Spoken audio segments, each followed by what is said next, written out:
శ్రీమాత్రే నమ. జై గురు దత్తాత్రేయ నమ. ఈ వీడియోలో మనం డిసెంబరు 28వ తారీఖు నుంచి జనవరి 28వ తారీఖు మధ్యలో కలవబోతున్నటువంటి శుక్ర శని గ్రహాలు స్థితి వివిధ రాశుల మీద ఏ విధమైన ప్రభావం ఉండబోతుంది అన్న విషయాన్ని మనం ఈ వీడియోలో పరిశీలిద్దాం. రాశి చక్రంలో శుక్రగ్రహానికి ఉన్నటువంటి ప్రాధాన్యత మిగతా గ్రహాలకి మానవుని యొక్క జీవితంలో ఎక్కువగా శుక్రగ్రహ ప్రభావం ఉండడం జరుగుతుంది.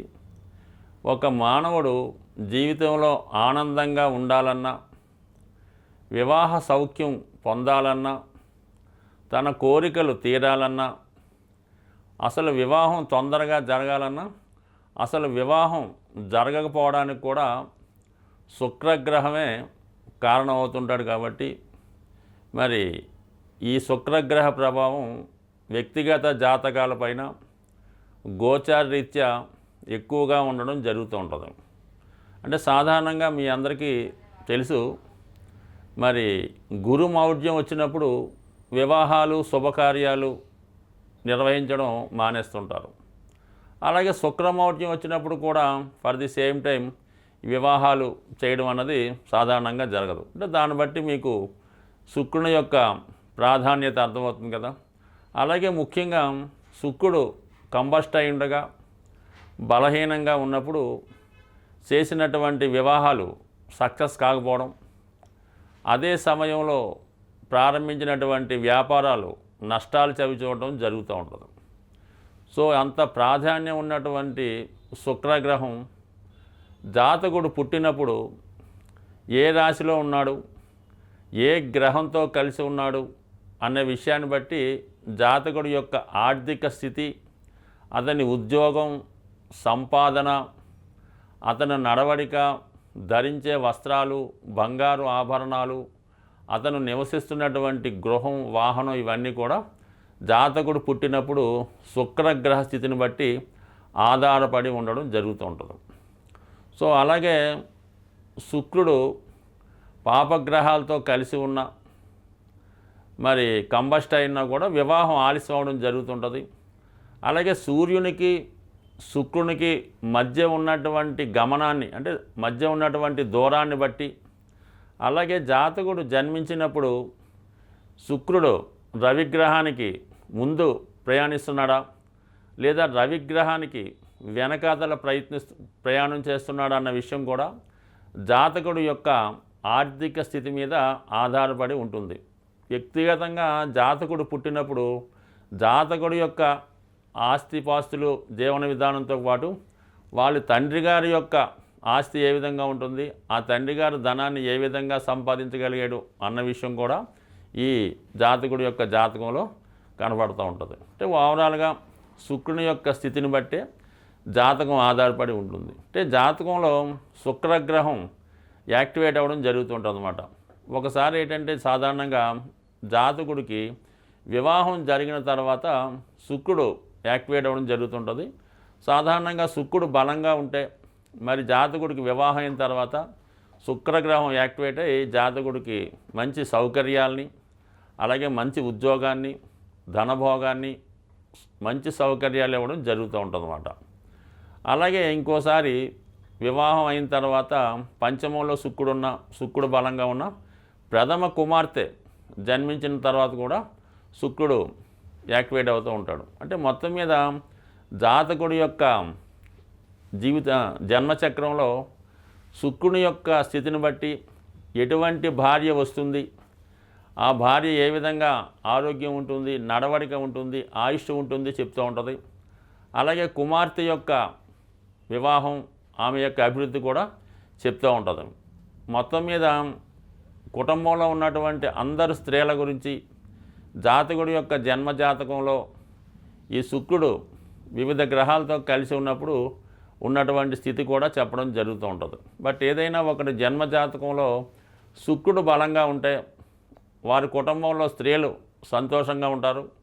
వివాహం తర్వాత జాతకుడు భాగ్యోదయం అవుతుంది, బట్ ఏదైనా జాతకంలో శుక్రబలం అన్నది తప్పనిసరి. ఈ వీడియోలో మనం ధనుస్సు రాశి వారికి డిసెంబర్ 28వ తారీఖు నుంచి జనవరి 28 మధ్యకాలంలో కుంభరాశిలో కలవబోతున్న శుక్ర శని గ్రహాలు ఏ విధంగా జాతకుని యొక్క అభివృద్ధికి కారణం అవుతాయి అని పరిశీలించే ప్రయత్నం చేద్దాం.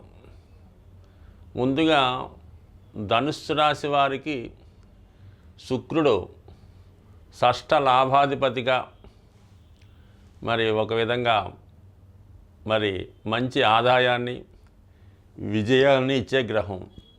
సాధారణంగా జాతకుడు ఇంద్రియ నిగ్రహం ఏ విధంగా ఉంటుంది, అతను ప్రలోభాలకి కోరికలకి చలించకుండా ఏ విధంగా స్ట్రాంగ్గా ఉంటాడు, వివాహ జీవితం ఏ విధంగా ఉంటుంది, జీవితంలో ఎటువంటి సౌకర్యాలు అనుభవిస్తాడు, దాంతోపాటు జాతకుడు ఉద్యోగ విషయాలు అతని యొక్క సర్వీస్ నేచరు ఏ విధంగా ఉంటుంది, అతను వృత్తి వ్యవహారాల్లో ఎంతవరకు లాభాన్ని ఆర్జించగలడు, ఏ ఏ రంగాలు అతనికి కలిసి వస్తాయి అని మనం తెలుసుకున్నప్పుడు మరి లాభాధిపతి వృత్తి ద్వారా వచ్చే ఆదాయాన్ని చెప్తూ ఉంటుంది. దాన్ని బట్టి వృత్తి నిర్ణయం కూడా లాభాధిపతిని బట్టి నిర్ణయించవచ్చు.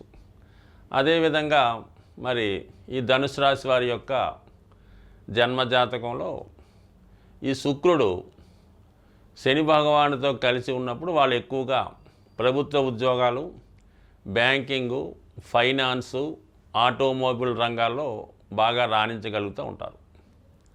అదే శుక్రుడు రాహుగ్రహంతో కలిసినప్పుడు సాఫ్ట్వేర్ రంగంలోను, సినిమా పరిశ్రమ, టీవీ, కెమెరా, యూట్యూబ్, టీవీ రంగాల్లో బాగా రాణించగలుగుతూ ఉంటాడు. సో అదే గురువుతో కలిసినప్పుడు ఉపాధ్యాయ వృత్తి, ఫైనాన్స్ అండ్ బ్యాంకింగ్ ఉంటుంది. ముఖ్యంగా ఏంటంటే మనకి ఈ శని భగవానుడితో శుక్రుడు కలిశాడు అంటే ఇక్కడ శుక్రుడు కుంభరాశిలో ప్రవేశించడం వల్ల కుంభరాశి ఏమవుతుందంటే శనికి స్వక్షేత్రం అవుతుంది, రాహుకి కూడా స్వక్షేత్రం అవుతూ ఉంటుంది. అందువల్ల ఏంటంటే మరి శుక్రుడు ఈ రాహు యొక్క రాశిలోకి ప్రవేశించడం వల్ల ఎవరైతే కొత్తగా సినిమా రంగంలోకో, యూట్యూబ్ రంగంలోకో, కళారంగంలోకో ప్రవేశిద్దాం అనుకున్న వారికి వారి యొక్క ఆశయం నెరవేరుతుంది, గొప్పగా వారి యొక్క ఎంట్రీ జరుగుతుంది. ఇక శని భగవానుడితో కలిసి ఉండడం వల్ల ఉద్యోగ అవకాశాలు ఎక్కువగా బ్యాంకింగు, ఫైనాన్సు, అలాగే బాగా ఖరీదైనటువంటి సంస్థలు, బంగారు పరిశ్రమ కానీ, గోల్డ్ షాపులు కానీ, పెద్ద పెద్ద బట్టల షాపులు కానీ, మాల్స్లో కానీ అటువంటి వాటిలో ఉద్యోగం సంపాదిద్దామని కూడా ఈ గ్రహస్థితి అనుకూలించే అవకాశం ఉంది. మొత్తం మీద ఉద్యోగ ప్రయత్నాలు ఫలిస్తాయి, ఉద్యోగంలో అభివృద్ధి లభిస్తుంది. ఇంకొక యాంగిల్లో ప్రవేశించినప్పుడు మరి 3వ స్థానంలో ఉన్నటువంటి 2 గ్రహాలు భాగ్యాన్ని వీక్షిస్తాయి కాబట్టి జాతకుడు వృత్తి కొరకు విదేశం ప్రయత్నాలు, దూర ప్రాంత ప్రయత్నాలు ఫలించే అవకాశం ఉంది. దాంతోపాటు జాతకుడు ఏమైనా ఒక కోర్సు నేర్చుకోవాలనుకున్నా, ఏదైనా ఒక కళారంగంలో ఒక డ్యాన్స్ కానీ, నృత్యాలు కానీ, లేదంటే ఏదన్నా కరాటే కానీ, ఏదో ఒక వృత్తి, యాక్టింగ్ అవ్వచ్చు, సంగీతం అనొచ్చు, మ్యూజిక్ అనొచ్చు, ఏదైనా నేర్చుకుందాం అనుకున్న వాళ్ళకి కూడా మరి ఈ స్థితి చెప్తూ ఉంటుంది అన్నమాట. అలాగే రన్నింగు, ఎక్సర్సైజు, సో ఏదైనా ఒక రంగంలో ప్రవేశించాలన్నా, ఆ వృత్తిలో నైపుణ్యం సాధిద్దాం అనుకున్న వాళ్ళకి ఈ గ్రహస్థితి ఒక చక్కని ట్రైనింగ్ని, మరి టైం మేనేజ్మెంట్ ఇవ్వడం జరుగుతుంటుంది. కాబట్టి ఈ విధంగా మరి కొంతమంది ఏదైనా ధనుసు రాశి వారు ఇంకా ఉద్యోగంలో ప్రవేశించకుండా ఉంటే వారు ఈ సమయంలో మీరు ఏదైనా మీ యొక్క అభిరుచికి తగిన విధంగా ఆ వృత్తిలో ప్రవేశిస్తే నెమ్మదిగా దాని యొక్క ప్రయత్నం కూడా నెరవేరే అవకాశం ఉంది. అలాగే ఉద్యోగం మారదాం అనుకున్న వాళ్ళకి కూడా ఈ గ్రహస్థితి చాలా వరకు అభివృద్ధిని చెప్తూ ఉంటుంది అన్నమాట. ఇక్కడ టెంపరీగా ముఖ్యంగా ఏమైందంటే తృతీయ స్థానంలో ఉన్నటువంటి శుక్రుడు, శని 2 కూడా మీకు అభివృద్ధి కారణమవుతుంది. మీకు కానీ, మీ యొక్క భార్యకు కానీ, మీ కుటుంబంలో ఉన్నటువంటి స్త్రీలకు కానీ ఉద్యోగం కానీ, పెళ్లి కానీ జరుగుతాయి. అయితే కొద్దిగా ఇబ్బందల్లా అష్టమ స్థానంలో ఉన్నటువంటి కుజుడు మరి తృతీయంలో ఉన్నటువంటి శని శుక్రులకి షష్టాష్టక స్థితి రావడం వల్ల ఈ ప్రయత్నాలు చివరి నిమిషంలో ఆగిపోవడం కానీ, ఇబ్బంది పడడం కానీ జరుగుతుంటాయి. కాబట్టి మరి మీరు ఏదో ఒక అడ్డు వచ్చినప్పుడు కూడా దాన్ని తప్పుకొని కఠోర దీక్షతో ప్రయత్నం చేయడం వల్ల, లేదా 1-2 సార్లు ప్రయత్నం చేయడం వల్ల దాని నుంచి బయటపడవచ్చు. ఇదే సమయంలో మీ యొక్క పనులు ఆగకుండా ఉండాలంటే ఏదైనా గొప్ప పని ప్రారంభించే ముందు విఘ్నేశ్వరుని పూజించడం కానీ, గణపతి హోమం చేయడం వల్ల నిరంతరం మరి ఏదో ఒక విఘ్నేశ్వరుని యొక్క నామాన్ని జపించడం వల్ల ఆగిపోయినటువంటి పనులు తిరిగి ప్రారంభం అవడం కానీ, జరుగుతున్నటువంటి పనులు ఆగిపోకుండా ముందుకెళ్ళే అవకాశం ఉంటుంది. సాధారణంగా నవగ్రహాల యొక్క స్థితి ప్రతికూలంగా ఉన్నప్పుడు వాటిని అనుకూలంగా మార్చుకోవడానికి, అనుకూలంగా ఉన్నటువంటి గ్రహాలు వాటి యొక్క ఫలితాన్ని మనకు అందించడానికి ప్రతి గ్రహానికి కూడా మరి వారి యొక్క అధిదేవతల్ని మరి మనకి పెద్దవారు ఇవ్వడం జరుగుతుంది. కాబట్టి మరి అటువంటి అధిదేవతల్ని మనం ప్రసన్నం చేసుకోవడం వల్ల గ్రహాలు మనకి అనుకూలించి వాటి యొక్క శాశ్వత ఫలితాలు మనకి ఇవ్వడం జరుగుతూ ఉంటుంది. ఏదైనా గ్రహాల్లో శని భగవానుడు చాలా ఆలస్యంగా ఇచ్చే ఫలితాన్ని ఇచ్చే గ్రహం అయినప్పటికీ కూడా స్థిరమైన ఫలితాన్ని ఇవ్వడం జరుగుతూ ఉంటుంది. జాతకంలో శని భగవానుడు బలంగా ఉండి మనం శని గ్రహానికి పరిహారం నిత్యం చేసుకోవడం వల్ల ఆటోమేటిక్గా మిగతా గ్రహాలన్నీ కూడా కంపల్సరీగా అనుకూలంగా ఇవ్వడం జరుగుతూ ఉంటుంది. సో ఇది అలాగే శని చాలా బలహీనంగా పాపగ్రహస్థుడై ఉండగా మనకి మిగతా గ్రహాలు కూడా చెడ ఫలితాన్ని ఇవ్వడం జరుగుతూ ఉంటుంది, నెగిటివ్ ఫలితాలు ఇవ్వడం జరుగుతుంటుంది. మరి శుక్రుడు అతి తొందరగా ఫలితాన్ని ఇచ్చేస్తూ ఉంటాడు అన్నమాట. అంటే ఆ గ్రహాన్ని మనం ఆరాధించడం వల్ల ఇమీడియట్గా రోజుల్లోనే ఆ ఫలితం ఇవ్వడం జరుగుతూ ఉంటుంది. సో మరి శుక్రుడికి మనం కోరుకునే కోరికలు కూడా అలాగే ఉంటాయి, ఆ గ్రహం ఇచ్చే ఫలితాలు కూడా తొందరగానే ఉండడం జరుగుతుంటాయి. కాబట్టి మరి 2 గ్రహాలు కలిసి సంచరిస్తున్నప్పుడు మరి మనం ఏ గ్రహాన్ని ఆరాధిస్తే తొందరగా ఫలితం వస్తుంది అంటే కామన్గా అందరికీ పంచాంగంలో ఉన్నటువంటి నవగ్రహ స్తోత్రాలు చాలా తొందరగా ఫలితాన్ని ఇస్తుంటాయి. కాబట్టి మామూలుగా ట్రెడిషనల్గా ఈ 2 గ్రహాలు ఫలితం పొందాలంటే మనకి పంచాంగంలో ఉన్నటువంటి ఈ నవగ్రహ స్తోత్రాలు ఉంటాయి కదా, ఆదిత్యాయ సోమాయ అని అవి ముందు 9 శ్లోకాలు ఒకసారి చదివి దాని తర్వాత శనికి సంబంధించినటువంటి శ్లోకాన్ని 19 సార్లు, శుక్రుడికి సంబంధించినటువంటి శ్లోకాన్ని 20 సార్లు చదివి మళ్ళీ తిరిగి నవగ్రహ స్తోత్రాన్ని 9 సార్లు చదవడం వల్ల ఇది ఒక విధంగా చేసుకున్న వాళ్ళకి బాగుంటుంది. ముఖ్యంగా శివుడు అమ్మవారు కొలువై ఉన్నటువంటి క్షేత్రాన్ని దర్శించి, అంటే ఇంచుమించుగా ప్రతి క్షేత్రంలో శివుడు అమ్మవారు ఉంటారు. అయితే మనకి ఉభయ తెలుగు రాష్ట్రాల వాళ్ళకి అందుబాటులో ఉన్నటువంటిది శ్రీశైల పుణ్యక్షేత్రం.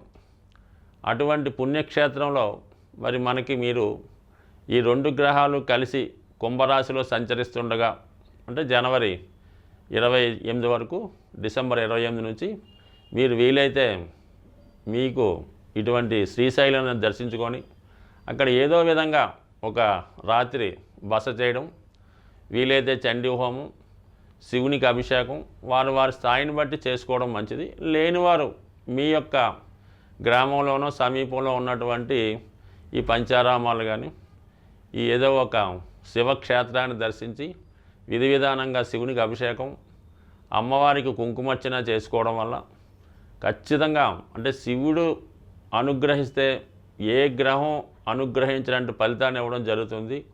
కేవలం ధనాన్ని ఇవ్వడంలో, ఆ ధనం అంటే ఐశ్వర్యాన్ని ఇవ్వడంలో శివుణ్ణి మించిన దైవం ఉండడు. కాబట్టి ఏదైనా నమ్మకంతో ఈ పరిహారం చేయండి.